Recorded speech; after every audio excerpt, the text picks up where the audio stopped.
Halo semuanya, pada kesempatan kali ini saya akan membahas salah satu materi dari mata kuliah Desain Pesan Pembelajaran, yaitu prinsip memori.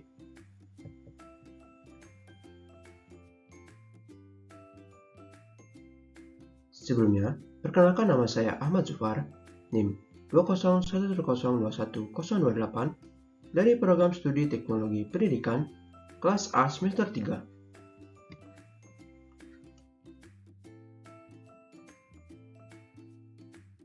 Nah, sebelumnya, apakah ada yang sudah tahu apa itu memori?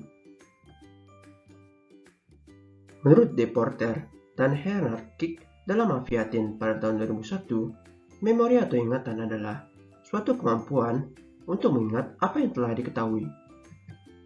Jadi, dapat disimpulkan bahwa prinsip memori sangat penting dalam mendesain pesan, karena memori atau ingatan merupakan proses untuk mengingat kembali hal yang sudah terjadi.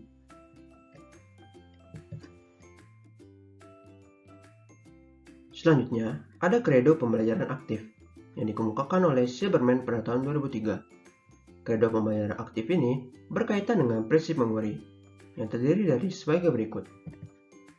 Yang pertama, apa yang aku dengar, aku lupa. Yang kedua, apa yang aku dengar dan lihat, aku mengingatnya sedikit.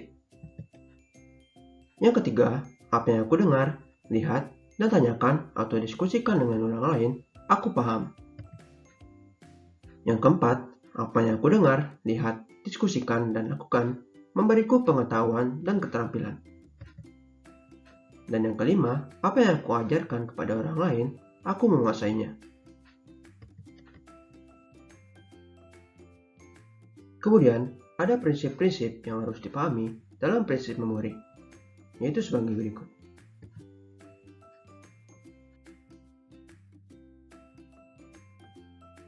Yang pertama, melibatkan dua modalitas lebih baik daripada satu modalitas, di mana pesan yang disajikan tidak hanya bisa dilihat oleh indera penglihatan, tetapi juga didengar oleh indera pendengaran.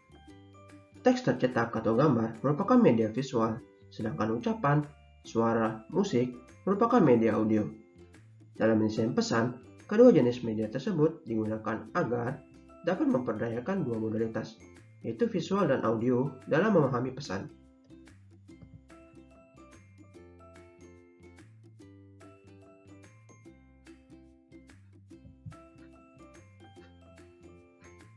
Yang kedua, belajar akan lebih banyak terjadi di mana informasi yang diterima menggunakan dua modalitas. Nah, penggunaan dua modalitas tidak hanya berupa penglihatan dan pendengaran, tapi dapat juga berupa penglihatan dan sentuhan atau gerak. Karena ada pembelajar yang memiliki gaya pembelajaran yang berbeda, yaitu dengan melihat dulu baru mempraktikkannya.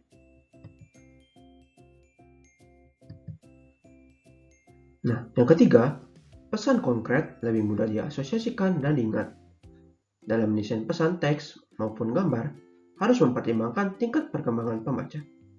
Semakin dini usia pembaca atau penerima pesan, tentunya dibutuhkan pesan-pesan yang lebih konkret. Dalam mendesain pesan, perlu pula diperhatikan kejelasan dan ukurannya.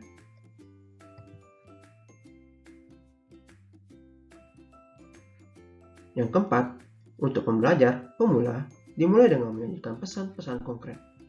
Nah, untuk pemula, disarankan menggunakan pesan dalam bentuk contoh-contoh, ilustrasi, analogi, model, dan diagram. Selain itu, pemilihan kata juga merupakan hal yang penting untuk diperhatikan, di mana gunakan kata-kata yang lumrah bagi pembaca sehingga mampu dicerna maksud dari setiap kata-kata tersebut.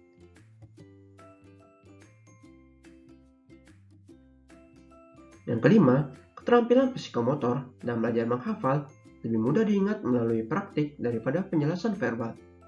Nah, di mana penjelasan konsep khususnya secara lisan cenderung mudah dilupakan, sehingga pesan lisan yang disertai visual kadang hanya sedikit bisa diingat.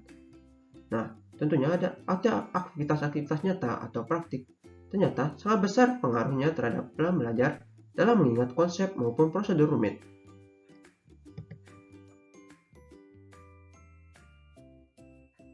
Yang keenam, materi baru memerlukan waktu dan pengulangan.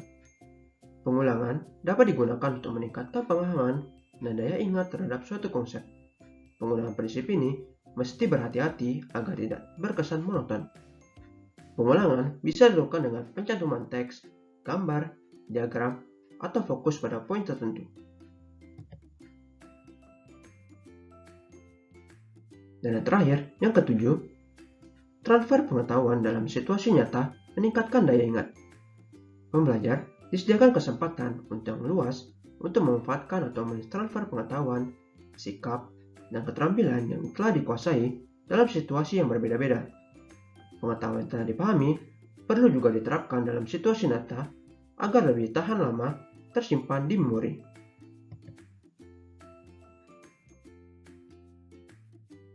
Sekian pemaparan materi dari saya. Apabila ada kesalahan, mohon dimaafkan. Saya ucapkan terima kasih banyak dan sampai jumpa.